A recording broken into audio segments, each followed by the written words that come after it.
ये पहला चैप्टर है मेरे भाई, सारे साइंस के मैथ के सारे चैप्टर का ऑब्जेक्टिव कराने वाला हूँ। तो यार पीडीएफ भी दे दूंगा। डू सब्सक्राइब एंड इस चैनल को शेयर करना दोस्तों में। ये मत सोचना कभी नया चैनल है कम सब्सक्राइबर है भाई, ये मत सोचना। कंटेंट पे फोकस करना, राइट, कि पढ़ाई किस लेवल से चल रही है, देन फोड़ दोगे। बहुत अच्छे तरीके से लगाएंगे, बस देखना। रासायनिक अभिक्रिया के दौरान किसी पदार्थ में ऑक्सीजन का ह्रास कहलाता है। ह्रास क्या कहलाता है? तो ये अपचयन कहलाता है। रासायनिक अभिक्रिया के दौरान, ये भी याद रखना, ठीक ना। तो ऑक्सीजन का ह्रास कहलाता है क्या? अपचयन। अगला सवाल के ऊपर बात करते हैं। दूसरा नंबर का सवाल है, ये तो बहुत आसान सा सवाल है, ठीक है। ये लोग तो बहुत आसान सा सवाल है, ठीक है। NaSO4 प्लस में BaCl इक्वल टू क्या दे रहा है प्रोडक्ट में? इतना दे रहा है। ये द्विविस्थापन अभिक्रिया है, ठीक है। इसमें कोई दिक्कत वाली बात ही नहीं थी, आपको समझ में आ रहा है, ठीक है। तो वही बातें होती हैं, ठीक है, जो बच्चे पढ़ते हैं वो बताते हैं, ठीक है। अगला सवाल है Zn plus CuSO4 equal to ZnSO4 plus C, वो अलग हो गया, ठीक है। तो ये तो भाई द्विविस्थापन है। क्या है? द्विविस्थापन है क्या? बताओ। नहीं, वहीं तो तुम लोग गलती करते हो ना यार। इसका होता है विस्थापन अभिक्रिया। ये क्या है? विस्थापन अभिक्रिया। बहुत सुंदर। अगला प्रश्न के ऊपर बात करेंगे। 4 नंबर का सवाल है, रासायनिक अभिक्रिया के दौरान किसी पदार्थ में ऑक्सीजन का योग कहलाता है। वहीं तक पहले ह्रास वाला जाने थे हम लोग, अब इसमें योग पूछ रहा है, ठीक है। चौथा नंबर का सवाल है, इसमें योग पूछ रहा है। और जब योग पूछता है ना मेरे भाई, तो इसे हम लोग कहते हैं क्या? ऊष्माक्षेपी। क्या कहते हैं? ऊष्माक्षेपी। और जब ह्रास कह देता है तो उसको हम लोग, पता है तुम्हें क्या बताए थे हम? पहला का ऑप्शन नंबर बी वाला बताए थे, ठीक है। अपचयन भूल जाते हो यार। अपचयन वह प्रक्रिया है जिसमें क्या होता है बताओ। देखो ये तीनों होता है, ऑक्सीजन भी होता है, हाइड्रोजन का वियोग भी होता है, और हाइड्रोजन जो होता है ना उसका त्याग भी करता है। तो अपचयन वही प्रक्रिया है ऑक्सीजन का, ठीक है। तो अच्छे तरीके से आपको समझ में आ गया होगा। 6 नंबर का सवाल है, द्रव्यमान संरक्षण के सिद्धांत के अनुसार, ठीक है, क्या होगा? इसमें देखो 4 ऑप्शन तुम्हारे पास दिख रहे हैं, ठीक है। देखो, द्रव्यमान का नाश नहीं होता है, बिल्कुल सही है। द्रव्यमान का निर्माण नहीं होता है, बिल्कुल सही है। नाश भी नहीं होता है, निर्माण भी नहीं होता है। उत्पाद तत्वों में कुल द्रव्यमान अभिक्रिया तत्वों के कुल द्रव्यमान के तुल्य होता है। ये सभी चीजें द्रव्यमान संरक्षण के सिद्धांत के अनुसार है। तो इनमें से सभी हो जाएगा तुम्हारा ऑप्शन। ऑप्शन नंबर कौन हो जाएगा? डी, ठीक है, इनमें से सभी होगा। अगला सवाल के ऊपर बात करेंगे। जब लेड नाइट्रेट को गर्म, नाइट्रेट है यहाँ पर मेरे भाई, ठीक है, जब लेड नाइट्रेट को, ध्यान से समझना, गर्म किया जाता है तो Na2 गैस धुआं प्राप्त होता है। धुएं का रंग कैसा हो जाएगा? ये जो धुआं प्राप्त होता है वो किस कलर का प्राप्त होगा? तो ये बहुत भूरे रंग का, ठीक है। भूरे रंग का जो होता है वो कलर देता है, रंगीन मतलब रंग, ठीक है। AgCl जो है, और इसका जो रिएक्शन मतलब जो अलग अलग करके आप बैलेंस करोगे तो 2Ag प्लस Cl2 अलग अलग हो जाता है, ठीक है। तो सूर्य के प्रकाश में यह रासायनिक अभिक्रिया किस प्रकार का होगा? ये सवाल है आपका। तो 8 का ऑप्शन नंबर क्या हो जाएगा? उपघटन अभिक्रिया है। यह कौन सा? उपघटन अभिक्रिया है, ठीक है। अगला सवाल, बाजार में बिकने वाला चिप्स की थैली में से ऑक्सीजन का निकलकर उसमें से कौन सा गैस भरा जाता है? ये तो बहुत आसान सा सवाल है। ये निकालने का सवाल पूछ दिया गया है, फिर उसके बाद डालने का सवाल पूछ दिया जाता है। नाइट्रोजन। कौन सा? नाइट्रोजन। ये मोस्ट इंपोर्टेंट क्वेश्चन है। 9 का ऑप्शन नंबर क्या हो गया आपका? ए नंबर का ऑप्शन हो गया। अगला सवाल 10 नंबर का, नाइट्रोजन कम सक्रिय है अतः इसका उपयोग वसायुक्त पदार्थों के लिए किया जाता है, ठीक है। क्या करने के लिए बताओ? 4 ऑप्शन तुम्हारे पास दिख रहे हैं, ठीक है। संरक्षण में किया जाता है, ठीक ना। वसायुक्त पदार्थों के संरक्षण में किया जाता है, ठीक ना। अगर नाइट्रोजन सक्रिय कम रहेगा तब। 11 नंबर का सवाल, जब कोई पदार्थ विघटित होकर या अन्य पदार्थों से क्रिया कर भिन्न गुण वाले पदार्थों का निर्माण करता है, मतलब अलग अलग गुण वाले पदार्थों का निर्माण करता है, तो उसे हम लोग क्या कहते हैं?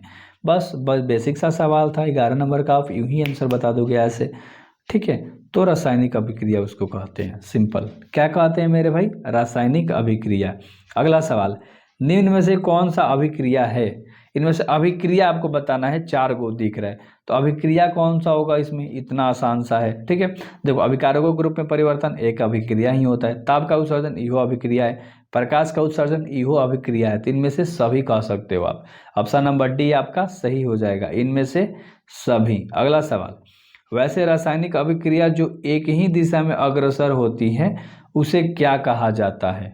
ठीक है, सवाल अच्छे से समझ में आ गया होगा।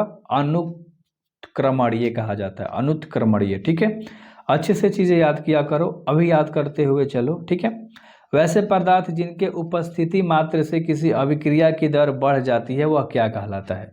वैसे पदार्थ जिनके उपस्थिति मात्र से, मतलब वो उपस्थित हो गए उसमें, तो उसकी अभिक्रिया का दर बढ़ जाएगा। ठीक है, तो वह क्या कहलाता है? उत्प्रेरक। ठीक है मेरे भाई, याद हो गया होगा आपको, क्या कहलाता है? उत्प्रेरक कहलाता है। 15 नंबर का सवाल, जल से होकर धारा प्रवाहित होने पर जल का उपघटन होता है। बिल्कुल सही। हाइड्रोजन और ऑक्सीजन मुक्त होता है, और हाइड्रोजन का ऑक्सीजन के आयतनों का अनुपात कितना होता है? सो सिंपल सवाल, सो सिंपल, ये रटते आ रहे हो तुम अपने बुक में। जल से होकर धारा अगर प्रवाहित होती है तो उपघटन होता है, सही है। हाइड्रोजन और ऑक्सीजन का मुक्त होना, और हाइड्रोजन और ऑक्सीजन के आयनों का अनुपात, खाली हाइड्रोजन और ऑक्सीजन का अनुपात याद रखो, 2:1। कब? जब जल से धारा होकर प्रवाहित होने पर। तो क्वेश्चन भी सुनना मोस्ट इंपॉर्टेंट हो जाता है। मैग्नीशियम रिबन का वायु में दहन एक क्या कहलाता है?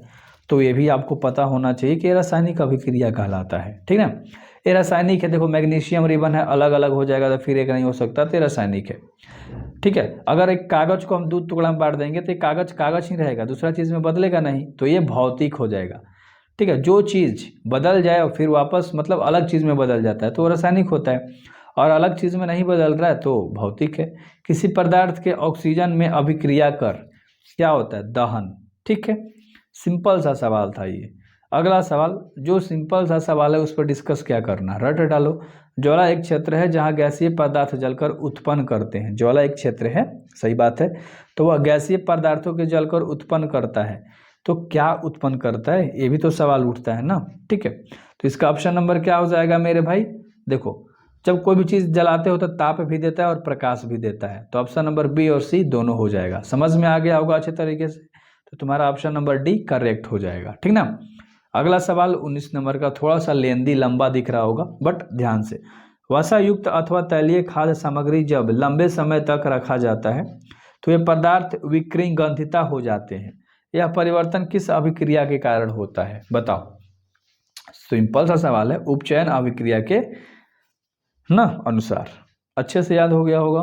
बेस्ट ऑफ लक मेरे भाई, एग्जाम में फोड़ना भी है। सब्सक्राइब कर लो, शेयर कर दो, नए चैनल देख के घबराना मत, बवाल कर देंगे भाई। एलपीजी के मुख्य घटक क्या होते हैं? एलपीजी के मुख्य घटक क्या होते हैं? प्रोपेन भी और ब्यूटेन भी। तो ऑप्शन नंबर ए और बी दोनों, यानी कि सी नंबर का ऑप्शन आपका सही हो गया, ए एंड बी, प्रोपेन और ब्यूटेन, एलपीजी याद रहेगा ना। अगला सवाल, श्वसन किस प्रकार की अभिक्रिया है? श्वसन किस प्रकार की अभिक्रिया है? ऊष्माक्षेपी। इस तरह से भी ऊष्माक्षेपी लिखाता है। ठीक है, तो यहाँ मत करना कि गलती है। ठीक है, ऊष्माक्षेपी याद हो गया होगा। अगला सवाल के ऊपर बात करते हैं, 22 नंबर का यह सवाल है। ठीक है, 22 नंबर का, 2Mg + O2 बराबर में 2MgO, यह रासायनिक समीकरण किस प्रकार का है? ओहो, क्या सवाल है, बता दो इसका आंसर फटाक से। संतुलित रासायनिक समीकरण है ये तो पहले ही से ही संतुलित है। ठीक है, सब बैलेंस है, देख रहे हो, सब बैलेंस है।